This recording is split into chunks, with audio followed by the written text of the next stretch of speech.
Hello everyone. Today's topic is how to reduce anger, a Buddhist perspective. Buddhism compares anger to flames. It teaches that just as a fire burns everything down, anger destroys all the relationships, trust, and status we have built up. This is the frightening nature of anger. Amongst the 108 blind passions that Buddhism teaches of, anger is one of the 3 poisonous passions. So today, I would like to talk about what we can do to reduce our anger. Buddhism teaches of seeing clearly. Since every result has a cause, we need to get to know just what it is that causes our anger to arise in the first place. This can reduce our anger considerably. So today, let us learn what the cause of anger is and what we can do to ease our anger. Today, I will talk about these points. First, we think we are in the right. Second, our desires are obstructed. Third, we are getting nothing in return. I will talk about these 3 points.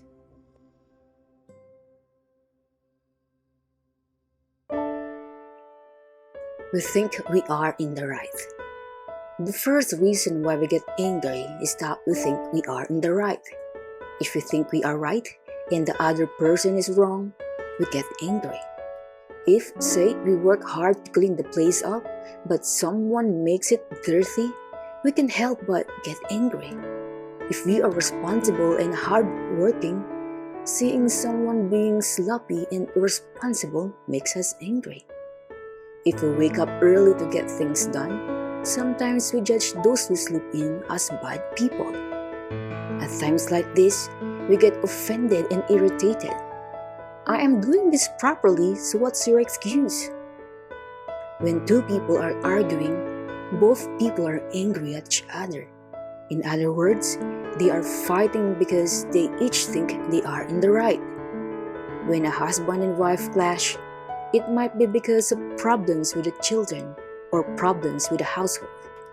In any case, they both think it's the other's fault. I'm doing my part, but you don't bother to do yours, shouts the husband. Don't you think you see how your attitudes brings us all down? The wife shouts back. The wife thinks that it's her husband's fault. Things are going wrong, while the husband thinks the same about her. They are angry because they both think that the other person is in the wrong.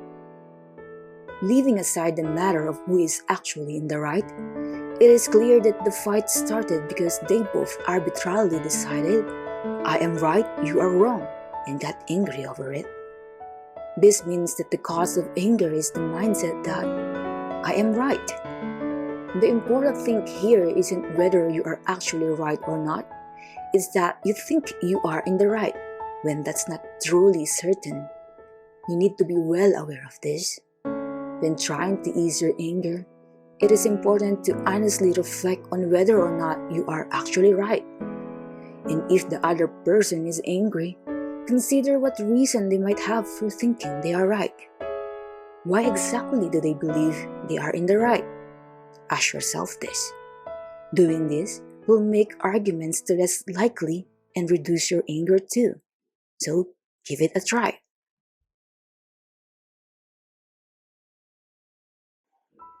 The second reason why we get angry is that our desires have been obstructed. When someone stops us from getting what we want, we flare up in anger at that person. Buddhism teaches of the 5 desires: the desires for food, wealth, love, fame, and sleep. When these desires are obstructed, we get angry at whoever is responsible. It is said that grudges over food can be disastrous. We get angry when we don't get to eat, and food has long been a reason for fights between siblings. As for the desire for wealth, we get angry when we lose out on profits because of someone. An inheritance can provoke vicious feuds between relatives. This commonly leads to catastrophe. Siblings might no longer wish to see each other or even hear from each other again. All that is largely because people get so wrapped up in money, We commonly hear of people vowing never to forgive each other over this. The source of this is the desire for wealth, wanting money. As for the desire for love, when someone else steals the one we love away from us, we can't help but be intensely angry. This betrayal can turn feelings of love into violent hatred, with some people stalking and even killing their former lovers. Such is the anger that blazes up within us when our desire for love is obstructed. The desire for fame is the desire to be appreciated, praised, and valued.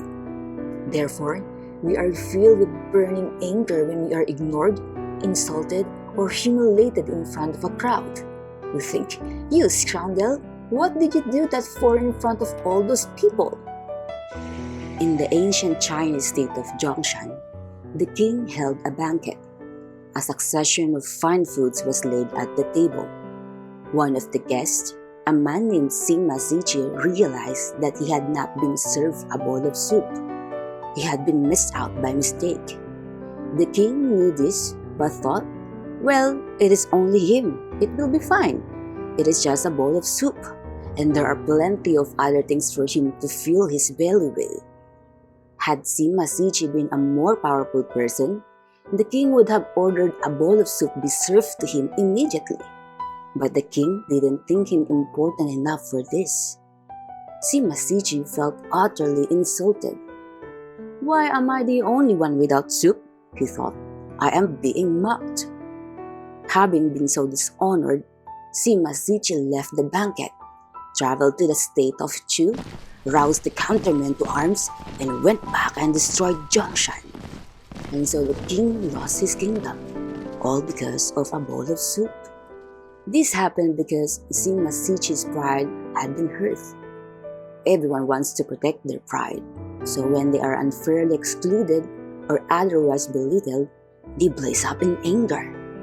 Truly, humans are emotion-driven animals rather than logic-driven.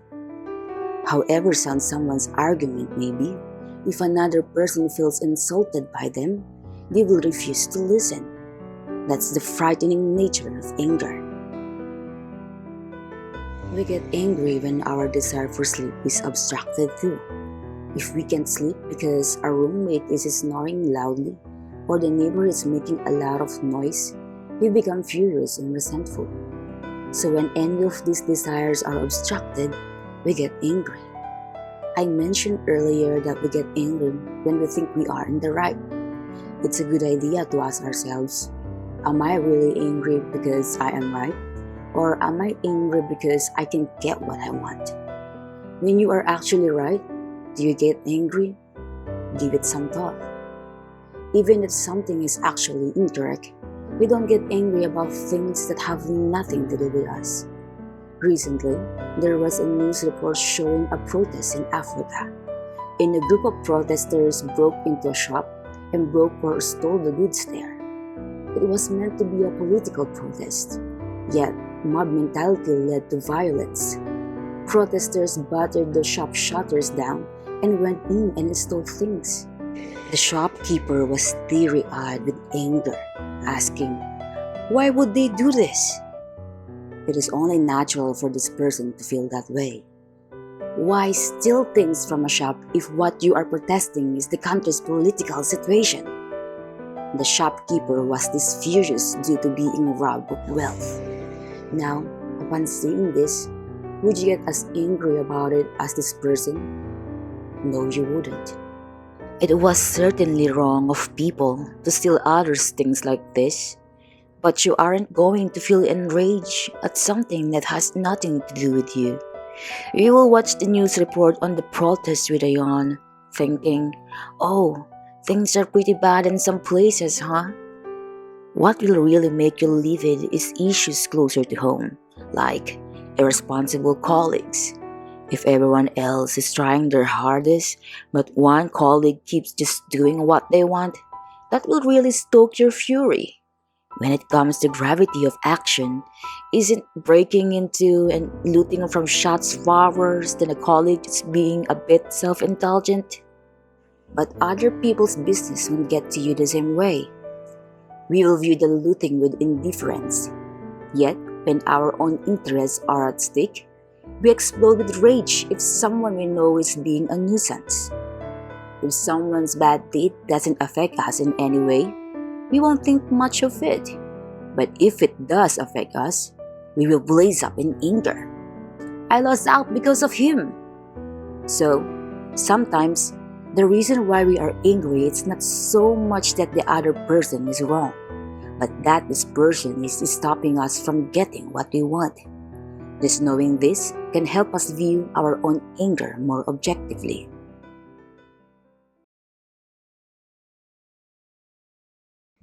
The third reason why we get angry is that we have not been repaid for something. If we did some act of kindness for someone, or gave them money, or lent them our physical strength or a good idea, we think we did it for their sake. Yet, if they don't thank us for it, we get angry. Shakyamuni Buddha said that this is because there is poison mixed into our kindness. Buddhism calls this poisoned good. When we give someone something or do something nice for them, we expect to receive something in return. If we do, then both we and the other person will be happy. But if we don't, we feel like we aren't getting what we deserve. This is the poison. We get really angry and suffer because of this. The sense that we are getting nothing in return even though we've been so kind is one that causes us a lot of pain, sadness, and anger towards the other person. Then, we tend to feel like it's not worth it to ever do anything for that person again. If you have a lot of affection for someone, then there might be a number of things you make sure to keep in mind for their sake. But if you receive nothing at all in return from that person, or if they don't care about you, or if they love someone else, you'll get angry. I'm always trying my best for you, you think. Do you even care about me at all? We also get angry if we receive a curt reply to an email we've sent. I spend all the time on you, and this is how you repay me? We suffer like this because we direct our love towards people. Even so, we can't help loving someone, even if we try not to. So what should you do in that case? Some people purposely choose to date other people on the side, hoping it will bring some balance to their hearts. That's how much it pains us to hold anger at our gestures of affection not being returned. We have a habit of feeling like we'll never take the trouble to be kind again, or wondering if we shouldn't just go and sleep with someone else already. Now, it's not that kindness is a bad thing. What's wrong is that we expect to be repaid for our kindness. That's what causes us anger and sadness. So it's not that affection is bad. The bad thing is this expectation. We suffer when we expect repayment for our affection and don't get it. Some might wonder if the reason they get so angry is that they are narrow-minded or cold-hearted. If you were really like that, though you wouldn't bother being kind or affectionate in the first place, and so wouldn't be getting angry about it, it is precisely because you are doing acts of kindness or showing affection to those around you that you get angry. A cold-hearted person wouldn't get angry like this. It is because you are warm-hearted that you feel this way. That's why you get angry. I would also like you to bear in mind that sometimes when people get angry with you, it is just the flip side of their kindness and affection. Today, I talk about 3 reasons why we get angry. We get angry when we think we are in the right, when our desires are obstructed, and when we get nothing in return for our kindness. This means that anger arises when we prioritize our own feelings. Knowing the cause of anger can help us view it more objectively. I also talk about what we can do to reduce our anger. Today, I focus on anger, but Buddhism provides wisdom regarding how we can deal with many other states of mind too, including conceit and desire. I hope to talk more on this in future videos. Thank you for watching this video.